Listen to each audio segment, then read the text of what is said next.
this were, 10, 15, 20 years ago, and it was for any vaccine that we wanted to make, you would say a vaccine from the time you start to the time it's approved to be safe and effective is several years, 5, 6, 7 years.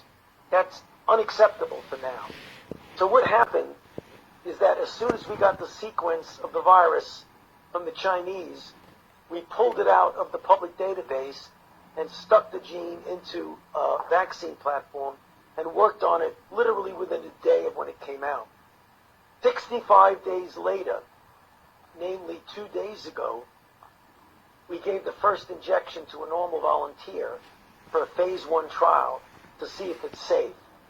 That's the fastest that's ever been done. That's the good news. The challenging news is that even at that rocket speed, it's going to take a few months to show that the initial safety is okay.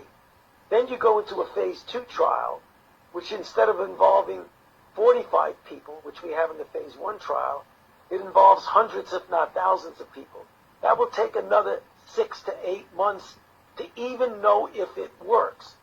So at the fastest we can go, it's going to take a year to a year and a half to know if we have a vaccine that we can use. There's another element to safety, and that is if you vaccinate someone and they make an antibody response, and then they get exposed and infected, does the response that you induce actually enhance the infection and make it worse? And the only way you'll know that is if you do an extended study, not in a normal volunteer who has no risk of infection, but in people who are out there in a risk situation. This would not be the first time, if it happened, that a vaccine that looked good in initial safety actually made people worse. There was the history of the respiratory syncytial virus vaccine in children, which paradoxically made the children worse. One of the HIV vaccines that we tested several years ago actually made individuals more likely to get infected. So you can't just go out there and give it